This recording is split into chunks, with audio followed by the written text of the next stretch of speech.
Good evening, everyone. So, we have all gathered here to celebrate the recommendation of Sudhanshu sir. So, sir, I congratulate from the bottom of my heart, sir. So, sir will have the happiness जो कि हम feel नहीं कर सकते, क्योंकि sir ने जो hard work किया है, सर ने कितने अटैम्प्ट, सर मुझे उस दिन बता रहे थे कि 14 अटैम्प्ट दिए थे सर ने एसएसबी के। 14 एसएसबी के बाद रिकमेंड होना, मैं तो सेकंड में ही हो गया था, इतनी खुशी नहीं होती। 14 अटैम्प्ट के बाद सो आप समझ सकते हैं कि किस लेवल की खुशी सर ने जब घर पे फ़ोन किया होगा। आई कैन फील कि सर को कैसा लग रहा होगा। सर ने जब अपनी मम्मी को बताया होगा कि हो गया, इतना ही बोला होगा, कुछ भी बोला, इतना बोल दिया कि मैं ऑफिसर बन गया, कुछ भी हो गया, तो आई नो दैट हैप्पीनेस कि सर को कैसा लगा होगा। और कितना भी हम लोग सामने से बोल ले कि किसी का नहीं हुआ, इंडिया में आपकी वैल्यू तभी होती है जब आप सक्सेस हो जाते हो। आप अच्छे आदमी बनो, सबसे बेसिक चीज़, उसके बाद आपकी सक्सेस देखी जाएगी। ये बोलने से कुछ नहीं होता कि पढ़ाई लिखाई, वो आता है ना, रील्स चलते रहते हैं, a single piece of paper can't decide my future, देखे होंगे।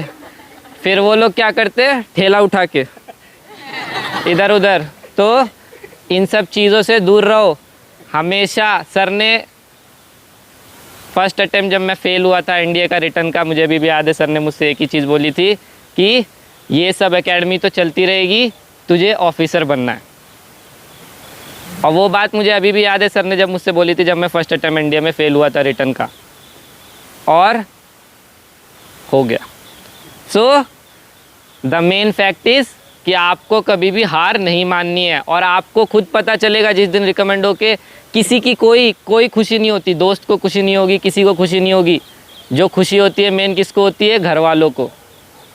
सही में होती है। जब आप कॉल करोगे घर पे तो आपको पता चलेगा ये एक्सपीरियंस। अभी मेरे बोलने से इतना कुछ फ़र्क नहीं पड़ेगा, जब खुद करोगे तब पता चलेगा। और सर बता रहे थे गोवा घूमने गए सर, मैंने भी सोचा था, हमने भी प्लान किया था कि जाएंगे रिकमेंड होने के बाद। मैंने घर पे बताया कि गोवा जाना है, इतना बड़ा हो गया तू बोला रिकमेंड ही हुआ है, ज़्यादा बड़ा नहीं हो गया जो गोवा घूमने जाएगा। तो मेरा प्लान ऐसे ही रह गया यार कि लेकिन सर आप मुझसे इसमें +1 हो नेक्स्ट टाइम मैं भी जाऊंगा सर, डोंट वरी।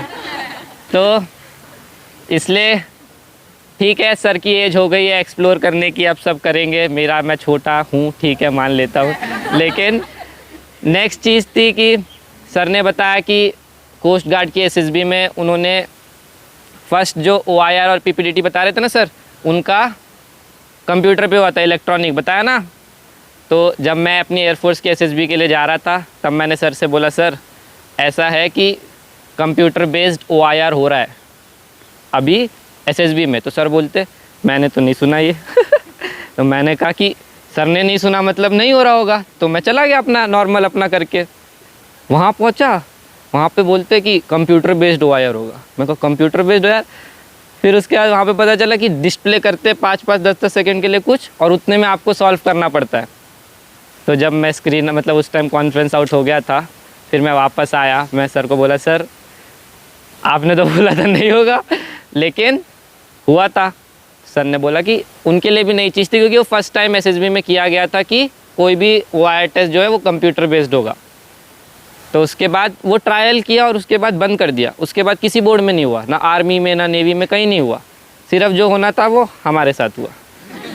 लेकिन फिर अभी सर ने जब मुझे बताया कि उनके एसएसबी में ऐसा हुआ है, तो मुझे थोड़ी खुशी हुई कि हम अकेले नहीं थे जो हमारे साथ भी ये हुआ है, सर भी इसके थोड़े से पीड़ित हैं।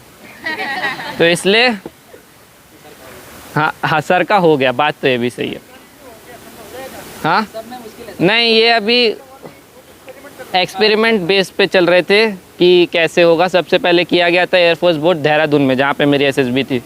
लेकिन उसमें क्या हुआ, बहुत बच्चे स्क्रीन आउट हो गए फिर उसकी वजह से, तो उन्होंने उसको स्टॉप कर दिया कि नेक्स्ट टाइम ट्राई करेंगे। तो शायद सर का फर्स्ट टाइम ही हुआ होगा ग्रेजुएट एंट्री में भी सर, तो ग्रेजुएट एंट्री का भी फर्स्ट टाइम था आई गेस कि ऐसा ऑनलाइन बेस्ड किया गया हो। तो कुछ भी हो सकता है तुम लोगों के साथ भी। अभी जो लड़कियां जाएंगी नेवी बीटेक फर्स्ट बैच, अभी पता नहीं कितनी सीट्स आई हैं क्या आई है। जेई मेंस के लिए जो लड़कियों का बैच जाएगा फर्स्ट नेवी बीटेक के लिए, इसलिए जेई मेंस ज़रूर देना। उसमें भी कुछ चेंजेस आ सकते हैं, सीट्स एनडीए से ज़्यादा भी हो सकती हैं लड़कियों के लिए नेवल एकेडमी वाली एंट्री में। तो डायरेक्ट एसएसबी के लिए जेई मेंस चाहे 11th वाला हो 12th वाला हो, मतलब 11th वाले पढ़ना, 12th वाले फॉर्म भरना अभी जो आएगा, नहीं तो 11th वाले भी भर देंगे। तो अभी भर देना जेई मेंस का फॉर्म, कब जनवरी या फरवरी में पेपर होगा। और डायरेक्ट एसएसबी इस बार लड़कियों को मिलने वाली है। नोटिफिकेशन आ गया है किसका, नेवी का। आर्मी का, जब नेवी का आया तो थोड़ा थोड़ा आर्मी का भी आ ही जाएगा। तो ओवरऑल जो भी था शाम का डिस्कशन, सर रिकमेंड हुए, सर ने अपनी कहानी बताई, मैं रिकमेंड हुआ था, मैंने अपनी कहानी बताई थी।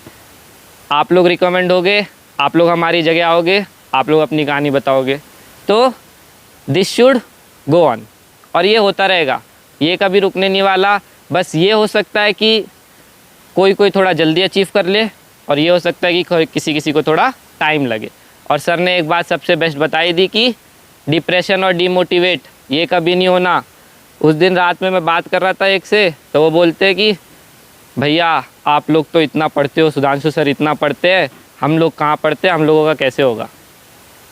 तो सर से पूछना, जब भी सर आते थे हमेशा मेरे को मारा है सर ने घर पे, ये रियलिटी है, सर बता देंगे। जब भी सर घर पे आए हैं मैम और सर बोलते थे और मारो, कभी ये नहीं बोला कि छोड़ दो ऐसा कुछ। और सर के सामने मेरे को 10-10 डंडे मारते थे सर।